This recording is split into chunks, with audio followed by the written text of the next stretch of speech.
సంతోషి, మీరు చేసింది న్యాయం కాదు, ముమ్మాటికి సముచితం కాదు. మీరు మీ భక్తురాలికి ఈ విధంగా సహాయం చేయడానికి వీల్లేదు.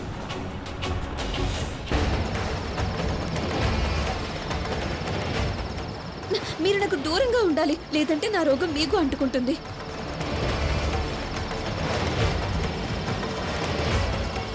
నాకెందుకు ఇలా అనిపిస్తుంది? ఇంతకు ముందు నేను ఎక్కడో మిమ్మల్ని చూసినట్టు. నా పేరు దేవి. గుర్తుందా?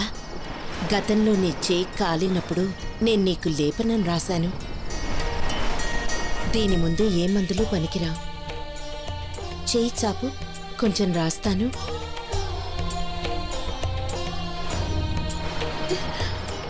అమ్మా,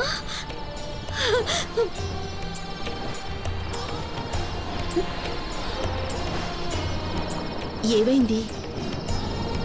అమ్మా, మీరు నాకు దూరంగా ఉండాలి.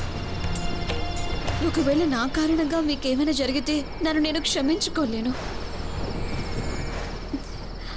ఇప్పుడిక నేను ఎవరినీ కలవలేను. నేను ఒంటరిగానే ఉండాలి. వెళ్ళొస్తాను.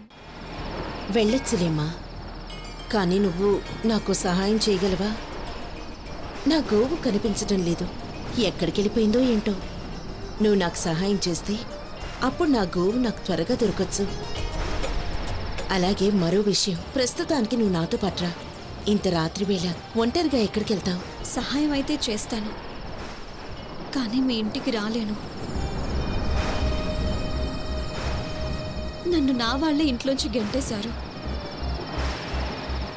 ఈ రోగం కారణంగానే. మరి మీ ఇంటికి ఎలా రాగలను నేను? రోగానికి మందు ఇల్లు వదలడం కాదు, ఇప్పుడు దానికి చికిత్స చేయించుకోవాలి. ఇలాంటి సమయంలో ఇంట్లో వాళ్ళతో ఉంటే ఆత్మబలం పెరుగుతుంది. ఈ విషయం తెలియని వారు అజ్ఞానులు తల్లి. నీవు దిగులు చెందాల్సిన అవసరం లేదు.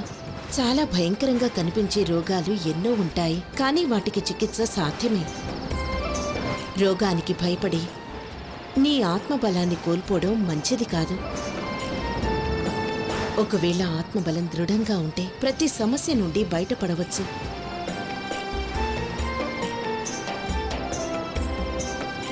ఈ స్థితిలో నేను నీకు అండగా ఉంటాను. ఇక నువ్వు ఒంటరిదానివని భావించకు. నువ్వు నాతో పాటు రా తల్లి, నేను నీకు చికిత్స చేయిస్తాను.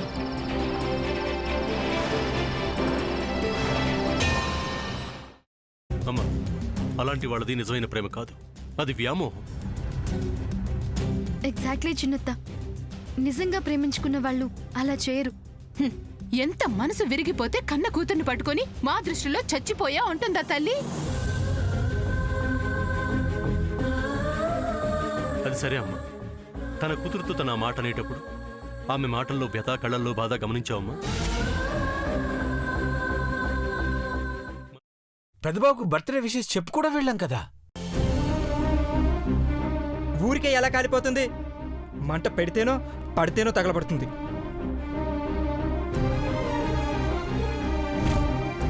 కరెక్ట్ చిన్నబాబు, నీకొచ్చినట్టే నాకు డౌట్ వచ్చింది. పార్వతే షర్టును తగలబెట్టిందనుకుంటా.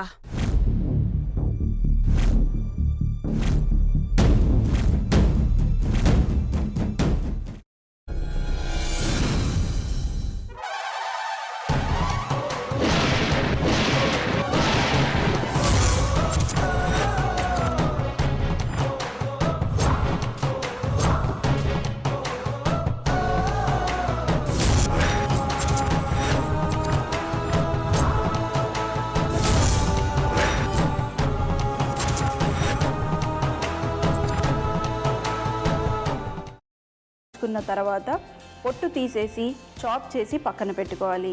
ఒక ప్యాన్లో కొద్దిగా నూనె వేడి చేసి అందులో ఆవాలు, మినప్పప్పు, శనగపప్పు, కరివేపాకు, సన్నగా తరిగి పెట్టుకున్న ఉల్లిపాయలు వేసుకుని 1 నిమిషం పాటు వేయించుకోవాలి. ఆ తర్వాత కాల్చి కట్ చేసి పెట్టుకున్న వంకాయని కూడా అందులో వేసుకుని బాగా మిక్స్ చేసి బౌల్లోకి ట్రాన్స్ఫర్ చేసుకుని అందులో తగినంత చిక్కటి పెరుగు లేదా పల్చటి పెరుగు వేసుకుని మిక్స్ చేసి అన్నంతో కానివ్వండి, చపాతీతో కానివ్వండి సర్వ్ చేసినా చాలా బాగుంటుంది.